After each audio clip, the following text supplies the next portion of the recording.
नमस्कार दोस्तों, स्वागत है आप सभी का बायोमंत्र के YouTube चैनल पर। दोस्तों, एग्रीकल्चर बायोलॉजी के चैप्टर नंबर 1 प्लांट ब्रीडिंग की हम बात कर रहे थे और उसी कड़ी में आज का जो हमारा टॉपिक चल रहा था वो चल रहा था संकरण। संकरण की विधियों में हमने 2 विधियां कंप्लीट कर चुके थे 4 में से, जिस विधि का नाम है वंशावली और पूंज विधि। और आज हम तीसरी विधि की बात करने वाले हैं जिसका नाम है प्रतीप संकरण, मतलब बेक-क्रॉस मेथड। इस वीडियो के अंदर हम बेक-क्रॉस मेथड की बात करेंगे। जी हां दोस्तों, आपको बिना इसकी किए हुए वीडियो को एंड तक जरूर देखना है। मैं आपको बहुत ही अच्छी तरीके से साधारण भाषा में अपनी ही लैंग्वेज में मैं आपको बताने वाला हूं ताकि आप इस चीज को भूलो ना। ठीक है, अपने एग्जाम के अंदर सेम टू सेम आप इसको छाप के आओगे, मेरा वादा है। आप वीडियो को पूरा देखिए, उसके बाद में आप कमेंट करना नहीं भूलना है क्योंकि आपको वीडियो तो अच्छी लगेगी। सही है, हमारे सामने जस्ट एक क्वेश्चन आता है कि प्रतीप संकरण विधि किसे कहते हैं, डिफाइन इज बेक-क्रॉस मेथड। तो यहां पर आपको बिल्कुल साधारण सिंपल लैंग्वेज में ध्यान रखना है कि जो हम 2 जनक लेते हैं ना भाई, कितने जनक, 2 जनक, क्योंकि एक पादप के बीच में तो संकरण होगा नहीं। ठीक है, इसलिए हमें क्या करना पड़ेगा, नई किस्म उगाने के लिए 2 जनक लेने पड़ेंगे। तो यहां पर ध्यान रखना है आपको कि हम जब 2 जनक लेते हैं, देखिए P1 का हम क्रॉस करवा देते हैं P2 से। किससे करवा देते हैं, P2 से, और इनसे हमें मिलेगा F1 जनरेशन। क्या मिलेगा भाई, F1 जनरेशन मिलेगा। फिर वापस करना क्या है आपको, F1 जनरेशन में जो हमें संतति मिलेगी, जो किस्म मिलेगी, उसका आपको संकरण करवा देना है P1 या P2 से। ठीक है, संकरण करवा देना है किससे, P1 या P2 से। तो इसी कंडीशन को या इसी प्रक्रिया को F1 का संकरण हम P1 या P2 से करवा देते हैं, जिसे हम कहते हैं प्रतीप संकरण या बेक-क्रॉस मेथड। आगे क्या बात समझ में, चलो आगे। अब देखो समझते हैं, यहां पर इसमें देखो एक जो है डेफिनेशन आती है कि इसमें उपयोग किए जाने वाले जो जनक होते हैं उनको हम आवर्ती जनक कहते हैं। ठीक है, और जो दूसरा जनक होता है, जैसे एक जनक की मैं बात करूं, यहां पर P1 है, तो P1 जनक को तो मैं क्या कर दूंगा कि इसमें उपयोग किए जाने वाले जनकों को तो क्या कहते हैं, आवर्ती जनक कहते हैं। क्या कहते हैं, आवर्ती जनक कहते हैं। लेकिन जो दूसरा जनक होता है उसे हम कहते हैं क्या, उसे हम कहते हैं अनावृति जनक। क्या कहते हैं दोस्त, अरे अनावृति जनक कहते हैं। क्या कहते हैं, अनावृति जनक कहते हैं। याद रह जाएगी क्या बात। चलो आगे बढ़ते हैं। इसके बाद में हम यहां से देखें तो इसमें प्राप्त जो किस्में होती है ना, इससे प्राप्त प्रतीप संकरण से प्राप्त किस्में जनकों के लगभग समान होती है, जनकों के लगभग समान होती है। ये बात आपको ध्यान रखनी है। चलिए आगे बढ़ते हैं। इसकी प्रक्रिया की बात हम करते हैं जहां से क्वेश्चन पूछे जाते हैं एग्जाम के अंदर। अगर आप देखोगे तो बीएससी या हम 12th की बात करें, बीएससी फर्स्ट सेकंड थर्ड, इस तरीके से जो हम एग्रीकल्चर पढ़ते हैं तो उसके अंदर एग्जाम के अंदर सबसे ज्यादा जो क्वेश्चन आते हैं संकरण की विधि में, ये आते हैं प्रतीप संकरण की विधि से। यहां पर किया क्या जाता है, देखो इसका मेन मोटिव क्या है इस विधि को पढ़ने का। मैं बता दूं आपको कि इस विधि को पढ़ने का मेन मोटिव है कि हमें क्या करना है, किसी भी किस्म के अंदर रस्ट रेजिस्टेंट जीन जो है प्रविष्ट करवानी है, उसका स्थानांतरण करवाना है। ठीक है, मैं यहां पर आपको बहुत ही आसान तरीके से समझाऊंगा, एक बार में आपको सारी चीजें समझ में आ जाएगी। ठीक है, नो डाउट। चलिए स्टार्ट करते हैं। इसके बाद में इसका प्रोसीजर क्या है, मतलब इसकी प्रक्रिया क्या है। देखिए प्रक्रिया को ध्यान से समझना। इसका प्रोसीजर जो है, ठीक है, प्रोसीजर की हम बात करें यहां से तो ध्यान से समझना। इसके प्रोसीजर में सबसे पहली कुछ चीजें होती है, इंट्रोडक्शन जो होता है ना किसी भी चीज का, तो उस इंट्रोडक्शन को अगर आप समझ जाते हैं तो आपको सारी प्रक्रिया समझ में आ जाएगी। ठीक है, तो आपका यहां पर क्वेश्चन रहेगा कि सर हम जीन को किस तरीके से ट्रांसफर करवाएंगे। बायोटेक्नोलॉजी पढ़िए भाई, बढ़िया ना, तो उसके अंतर्गत ये आता है ये। ठीक है, तो जीन ट्रांसफर हम करवाएंगे। अगर आपने बायोटेक्नोलॉजी नहीं पढ़ी है तो आपको जो है लिंक इसके डिस्क्रिप्शन में मिल जाएगा, जहां पर मैंने पूरी तरीके से बायोटेक्नोलॉजी कंप्लीट करवा रखा है। ठीक है, उसके साथ साथ हमने जो है प्लांट पैथोलॉजी को भी कंप्लीट किया है और उसके साथ हमने टिड्डे वाला जो चैप्टर है उसको भी कंप्लीट करवा रखा है। तो चलिए यहां पर फोकस करिए, आप बोर्ड के ऊपर पूरा ध्यान होना चाहिए। यहां पर आपको ध्यान रखना पड़ेगा कि किसी भी पादप में रोग प्रतिरोधी जो जीन है उसको आपको क्या करवाना है, ट्रांसफर करवाना है। रोग प्रतिरोधी जीन को ट्रांसफर करवा के रोग प्रतिरोधी किस्म प्राप्त करनी है भाई। आगे क्या बात समझ में। अब इसके लिए हमें 2 पादप की जरूरत पड़ेगी भाई, एक के अंदर तो होगा नहीं, तो क्या करना पड़ेगा, 2 पादप लेने पड़ेंगे। ठीक है, आगे क्या बात समझ में। देखो 2 पादप कौन कौन से लेंगे भाई, यहां ध्यान से समझना, बोर्ड के ऊपर होना चाहिए पूरा ध्यान, बाद में मत कहना कि सर समझ में नहीं आया। ठीक है, बोर्ड के ऊपर रहेगा तो 100% श्योर हूं कि आपको समझ में जरूर आएगा। ठीक है, क्योंकि मैंने इतना बेस्ट मेथड आपके लिए बनाया है जिसकी आप सोच भी नहीं सकते। देखिए जंगली प्रजाति लेंगे सबसे पहली चीज तो, कौन सी प्रजाति लेंगे? जंगली प्रजाति लेंगे, क्योंकि जंगली प्रजातियों के अंदर आपने देखा होगा कि ये जो पादप होते हैं ना इतनी जल्दी नष्ट नहीं होते हैं, ये काफी लंबे टाइम तक, वर्षों तक चलते रहते हैं। ठीक है, तो इनके अंदर कुछ ना कुछ तो खासियत होगी भाई, कुछ ना कुछ तो खासियत होगी। विल्ड स्पीसीज लेंगे आप, क्या लेंगे भाई? अरे विल्ड स्पीसीज लेंगे। और दूसरा जो प्लांट होगा ना वो होगा कौन सा? कल्टीवेटेड प्लांट, कल्टीवेटेड पेरेंट या स्पीसीज, कल्टीवेटेड स्पीसीज आप यहां पर लोगे। आगे क्या बात समझ में? या हम कहते हैं इसको खेती वाली जो किस्म है वो लेनी है, खेती वाली किस्म जो है वो लेनी है। अब यहां पर ध्यान से सुनना आप बात को, यहां पर मैं कुछ पॉइंट बताऊंगा आपको जिससे आपको समझना है यहां पर पूरी बात। सबसे पहली चीज हम देखें यहां पर, तो जंगली प्रजाति के अंदर उपज कम होती है भाई, उपज कम होती है, लेकिन जो रस्ट रेसिस्टेंट होता है वो अधिक होता है। उपज कम होती है, रस्ट रेसिस्टेंट अधिक होता है। यहां पर मैं बात करूं आपके सामने कि जो कटाई है इसकी कटाई नहीं की जाती है, जबकि कल्टीवेटेड स्पीसीज की कटाई की जाती है। आ रही क्या बात समझ में? उसके बाद में हम बात करेंगे आगे, थोड़ा सा धीरे धीरे इसके बारे में समझ लेते हैं। पहले जंगली प्रजाति और कल्टीवेटेड स्पीसीज के बारे में ध्यान से सुनना। यहां पर इसके अंदर जो उपज है वो क्या है? कम है भाई।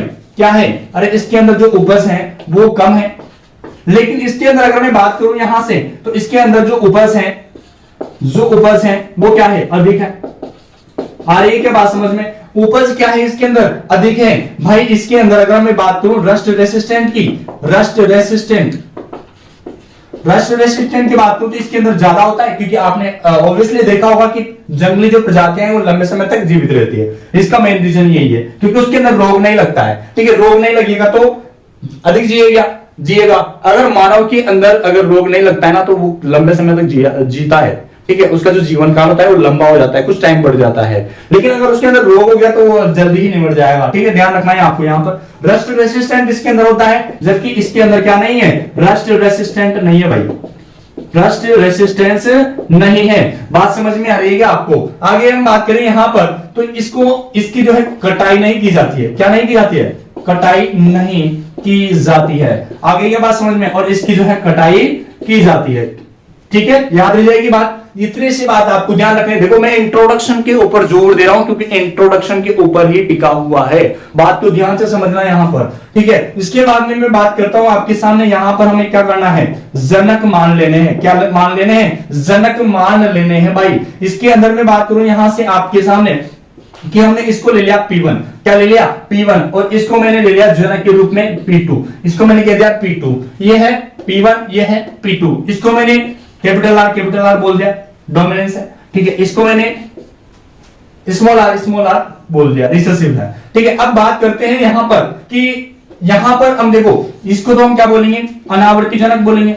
कौन सा जनक बोलेंगे? अनावर्ती जनक, क्योंकि ये इसको हम कहां से लेने हैं? बाहर से लेने हैं भाई। ठीक है, और इसको हम कहां से ले रहे हैं भाई? इसको आवर्ती जनक बोलेंगे, क्योंकि इसका तो उपयोग होगा ही सही ना। इसका तो उपयोग होगा किसके अंदर? प्रतीप संकरण के अंदर, तो इसको मैं बोल दूंगा आवर्ती जनक। ठीक है, इसके साथ साथ और देखें हम यहां पर, तो इसको हम बोलते हैं कीटरोधी। क्या बोलते हैं दोस्त?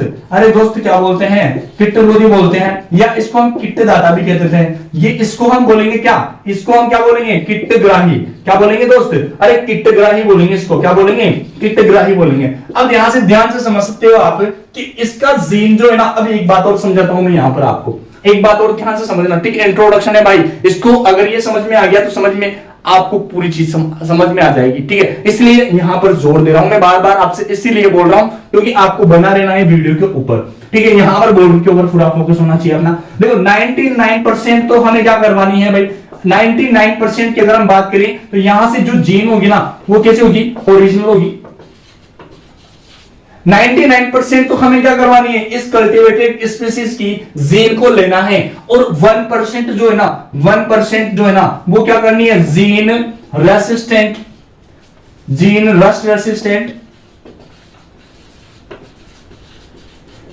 रस्ट रेसिस्टेंट को लाना है भाई इसके अंदर। किस किस्म के अंदर? जो नई किस्म हम बनाएंगे ना उसके अंदर। ठीक है, आगे क्या बात समझ में? अरे आ रही है क्या बात समझ में? ये चीजें समझ में अगर आ गई आपको तो अच्छी तरीके से समझ में आ जाएगा। देखो इसके अंदर हमने क्या करवा रखा है, अब ध्यान से समझना चीज को। इसके अंदर जो रस्ट रेसिस्टेंट है वो तो कम है भाई। अरे इसके अंदर जो रस्ट रेसिस्टेंट की जीन है वो कम है। अब अपने को क्या करना है? जो कम है ना उसको डालना है इसके अंदर, लेकिन उपज तो हमें अधिक ही चाहिए ना भाई।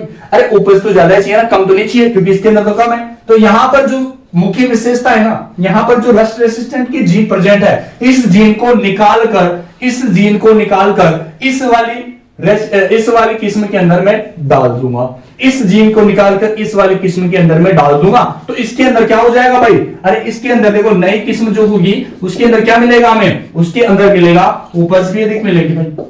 क्या मिलेगा, अरे उपज भी अधिक मिलेगी, और जो जीन होगी ना इसके अंदर, जो रस्ट रेसिस्टेंट जीन है वो भी इसके अंदर प्रेजेंट होगी। रस्ट रेसिस्टेंट जीन भी क्या होगी, अरे प्रेजेंट होगी मेरे दोस्त, ठीक है। तो हमें यही तो चाहिए भाई, और इसी के लिए तो हम क्या करवा रहे हैं, यहां पर प्रतीप संकरण करवा रहे हैं। आगे क्या बात समझ में यहां तक, अरे यहां तक बात समझ में आ गई क्या। अब यहां तक आने के लिए हमें कुछ प्रोसेस, कुछ स्टेप को पढ़ना पड़ता है, ठीक है, कुछ स्टेप, कुछ प्रोसीजर को पढ़ना पड़ता है, और उन्हीं स्टेप की हम यहां पर बात करने वाले हैं। तो चलिए स्टार्ट करते हैं बिना देरी। अब समझते हैं इसकी प्रोसेस क्या क्या है, ठीक है। स्टेप बाय स्टेप हम समझने की कोशिश करेंगे। यहां पर देखो फर्स्ट साल के अंदर हमने क्या करना है, यहां पर फर्स्ट साल के अंदर जो है पेरेंट लेने हैं भाई, क्या लेने हैं, पेरेंट लेने हैं। अब पेरेंट लेने में, अब मैंने आपको बताया था P1 इधर ले लिया मैंने और P2 इधर ले लिया, ठीक है। इसको मैंने कह दिया क्या, अनावर्ती जनक, क्योंकि हम इसको बाहर से ले रहे हैं, अनावर्ती जनक। और ये तो है अपना ही है, ये वाला पेरेंट किसका है, अपना है, इसका मतलब इसका आवर्ती जनक कह देते हैं, इसको आवर्ती जनक कह देते हैं, इसको रिकरेंट पेरेंट भी कहते हैं, इसको रिकरेंट पेरेंट भी कह दो, ठीक है, पेरेंट कह दो यहां पर, और इसको नॉन रिकरेंट पेरेंट कह दो। यहां पर हम बात करें तो इसके लिए हम कैपिटल आर यूज करेंगे, और इसके लिए हम स्मॉल आर यूज करेंगे। बात समझ में आ रही है, ठीक है। जहां पर नहीं आए वहां पर आपको जो है कमेंट कर देना है कि सर थोड़ा सा समझ में नहीं आ रहा है कोई चीज, आप मेरे से जो है टेलीग्राम चैनल पर भी जुड़ सकते हैं, वहां पे अच्छी तरीके से डिस्कस कर सकते हैं, ठीक है। तो इसके बीच में हम जब संकरण करवाएंगे तो हमें F1 जनरेशन मिलेगी। हमें पता है कि जनकों से संतति के अंदर 50% जो है लक्षण आते हैं, ठीक है। तो 50% इसका आएगा तो यहां पर ये R, 50% इसका आएगा तो यहां पर ये R। कौन सी पीढ़ी हो गई, F1 जनरेशन, ठीक है। साल कौन सा हो गया, दूसरा साल। आगे क्या बात समझ में, ठीक है। अब यहां पर हुआ क्या कि जो हमें ये प्राप्त हुआ है ना, इसके अंदर रस्ट रेसिस्टेंट जीन प्रेजेंट है, रस्ट रेसिस्टेंस जीन क्या है भाई, प्रेजेंट है। आगे बात समझ में, प्रेजेंट है। बात करें ये किस तरीके का है, तो ये है हेट्रोजाइगस, ठीक है। हेट्रोजाइगस मतलब विषम युग्मजी है, और इसमें जो है ये हमें हाइब्रिड प्राप्त हुआ है। कैसा प्राप्त हुआ है, हाइब्रिड। हाइब्रिड का मतलब समझ में नहीं आया, हाइब्रिड का मतलब मैं समझाता हूं आपको क्या होता है हाइब्रिड का मतलब। हाइब्रिड का मतलब होता है कि जनकों के अगर मान लो 50% जो है लक्षण किसमें चले जाए, संतति में चले जाए, तो उसको हम कहते हैं हाइब्रिड। क्या कहते हैं, हाइब्रिड या संकर।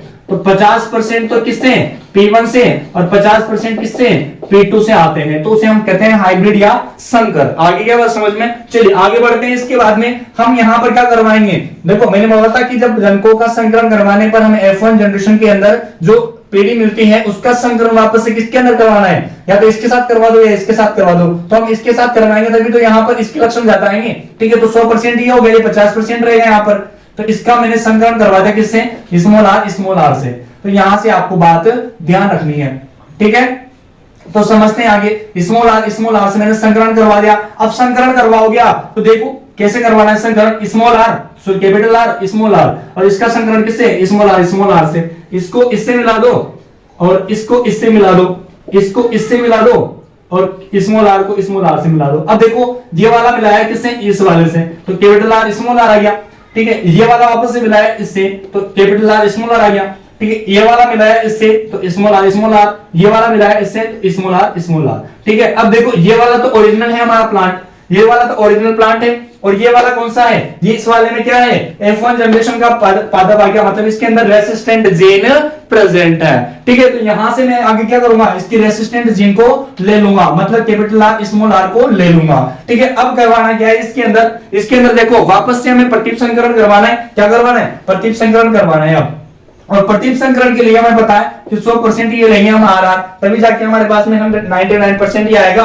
और 1% ये लाना है अपने को, ठीक है। 1% रस्ट रेसिस्टेंट जीन लानी है। तो यहाँ पर जो हमारा संकरण होगा वो कौन सा हो जाएगा भाई, BC1। कौन सा हो जाएगा, BC1। और ईयर कौन सा आ गया, थर्ड ईयर आ गया। कौन सा ईयर आ गया, तीसरा साल आ गया, ठीक है। यहां तक बात समझ में आ रही है क्या, ठीक है। आगे चलते हैं। देखो तीसरे से वापस से हमें क्या करना है, वापस से में ये वाली लेनी है और इसका संकलन करवा देना है। किससे? आवर्ती जनक से, P2 से करवा देना है। ठीक है, जब संकरण करवाएंगे हम तो वापस से में क्या मिलेगा भाई? वापस से में क्या मिलेगा? ठीक है, ये हो गई कौन सी पीढ़ी? ये हो गई BC2, और BC2 मतलब कौन सा साल? चौथा साल। ठीक है, चौथा साल, इसको ध्यान रखना, यहां से फोकस करना आप। ठीक है, बात कर नेक्स्ट बात करते हैं, इसका वापस से आ जाएगा स्मॉल r, और इसका वापस से संकलन करवा दिया हमने स्मॉल r से। ठीक है, कैपिटल R का स्मॉल r से करवा दिया, और कौन सा जनरेशन आ जाएगा? ये बैक क्रॉस थर्ड आ गया, और साल कौन सा आ गया? पांचवा साल। कौन सा साल आ गया भाई? पांचवा साल आ गया। यहां तक बात समझ में? आगे बढ़ते हैं हम, इसके साथ वापस से फिर से हम क्या करेंगे? Small r capital R small r, और इसका संकलन वापस से P1 के P2 के साथ करवा देंगे। ठीक है, तो हमारे पास में आ जाएगा BC3। कौन सा आ गया? BC3 आ गया, BC4 आ गया। ठीक है, साल कौन सा आ जाएगा? छठा साल आ जाएगा। वापस से हम बात करें, यहां से वापस से क्या आ जाएगा? कैपिटल R स्मॉल r और स्मॉल r। ठीक है, फिर से हमारे पास में क्या आ गया? फिर से हमारे पास में कौन सी जनरेशन आ गई? BC5। ठीक है, BC5, और यहां पर कौन सा साल आ गया? सातवां साल आ गया। ठीक है, ये 7 सालों तक हमें क्या करना है भाई? ये 7 सालों तक तो हमें क्या करवाना है? प्रतीप संकरण करवाना है। कितने साल हो गए? 1 2 3 4 5।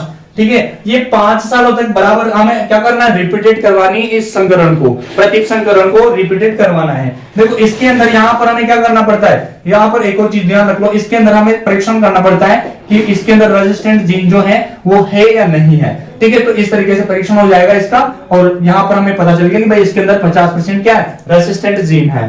ठीक है, चलिए आगे बढ़ते हैं। इसके साथ में 8वें साल के अंदर क्या करना पड़ता है हमें? तो 8वें साल के अंदर ध्यान रखना है आपको, सेल्फ पोलिनेशन करवाना पड़ेगा यहां से। ठीक है, सेल्फ पोलिनेशन उधर समझ लेते हैं हम, इसको मिक्स ना हो इसलिए इसके बीच में एक लाइन डाल देते हैं। चलिए बात करते हैं इसके 8वें साल के अंदर हम करने क्या वाले हैं। तो BC5 यहां पर जनरेशन आ जाती है, आया, इसमें से भी क्या आएगा भाई?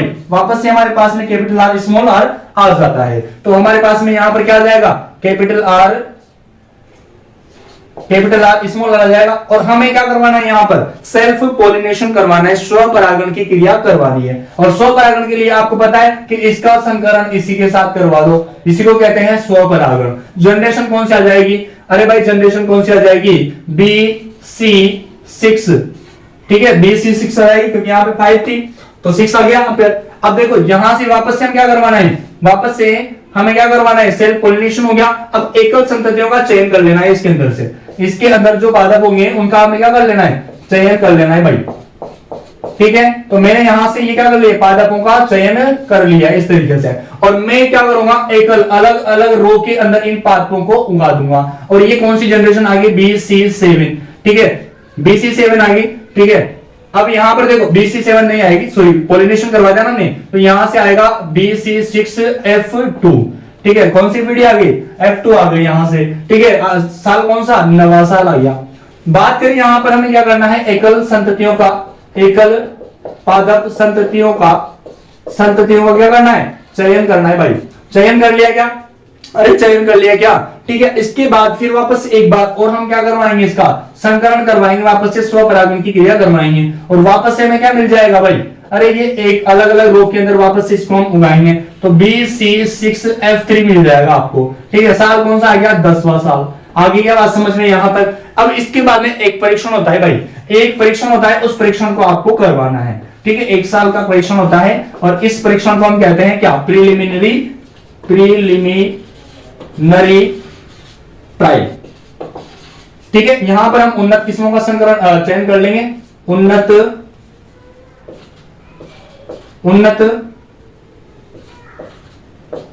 किस्मों का चयन। ठीक है, आगे बात समझ में? उन्नत किस्मों का चयन कर लिया, प्रीलिमिनरी ट्रायल करवा लिया हमने, प्रारंभिक उपज परीक्षण करवा लिया। आगे क्या बात समझ में? ठीक है, 1 साल के लिए परीक्षण होता है, और साल कौन सा हो गया अपने पास में? 11वां साल हो गया। ठीक है, बात करें आगे। अब इसके बाद देखो, अगर ये किस्म क्या हो जाती है, इस टेस्ट के अंदर सफल हो जाती है, हम कहते हैं कि जो हमारी ओरिजिनल वाली जो फसल की किस्म थी, अगर इससे अच्छा या इसके अंदर जो है इस रेसिस्टेंट जीन का जो है गुण इसके अंदर आ जाता है, स्थानांतरित हो जाता है, तो ये जो फसल है, ये जो किस्म है, ये सफल हो जाती है इस टेस्ट के अंदर। और आगे हम क्या करते हैं?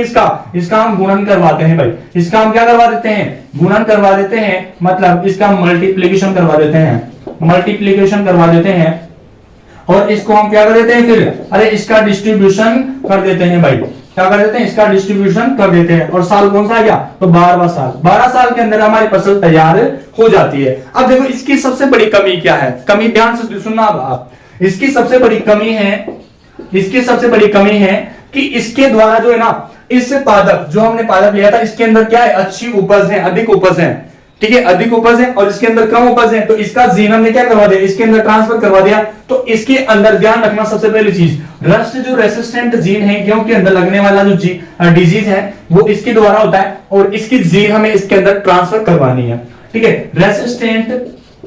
रेसिस्टेंट जो जीन है वो तो ट्रांसफर हो गई, वो तो ट्रांसफर हो गई, लेकिन सबसे कमी ये है कि इसके अंदर जो उपज थी ना, जो उपज थी ना, वही उपज यहां पर क्या होगी, हमें वही उपज प्राप्त होगी, उपज ज्यादा प्राप्त नहीं होगी। ध्यान रखना है, उपज ज्यादा प्राप्त नहीं होगी। जितनी इसकी उपज क्षमता है उतनी ही हमें यहां पर उपज मिलेगी, साथ में प्लस 1 एड हो जाएगा इसके अंदर रेसिस्टेंट जीन जो कि हमने ट्रांसफर करवाई है, ठीक है। आगे बात समझ में। उसके साथ साथ हम अगर लाभ देखें तो लाभ तो सबसे बड़ा लाभ यही है कि हमने यहां पर क्या करवा लिया, नई किस्म को तैयार कर लिया। दूसरी चीज ये सस्ती और अच्छी विधि है, वैज्ञानिक विधि है, और ये विधि, इस विधि के द्वारा जो किस्म तैयार होती है उसका लाभ जो है आसानी से मिल जाता है किसानों को, ठीक है। उसके साथ साथ हम बात करें तो इसमें जो है कम पादपों की आवश्यकता होती है, 10 से 100 पादप उगाने पड़ते हैं इसके अंदर, इस विधि को कंप्लीट करने में, ठीक है। तो आई होप आपको ये वीडियो अच्छी लगी होगी। अगर अच्छी लगी है तो लाइक कर दीजिए यार, कमेंट कर दीजिए कि आपको कैसी लगी। आपको पता है दिन रात पसीना बहाता हूं मैं आपके लिए। तो गाइस आज के लिए इतना ही, बाकी फिर से मिलते हैं अपन नए वीडियो के साथ में, तब तक के लिए जय हिंद जय भारत।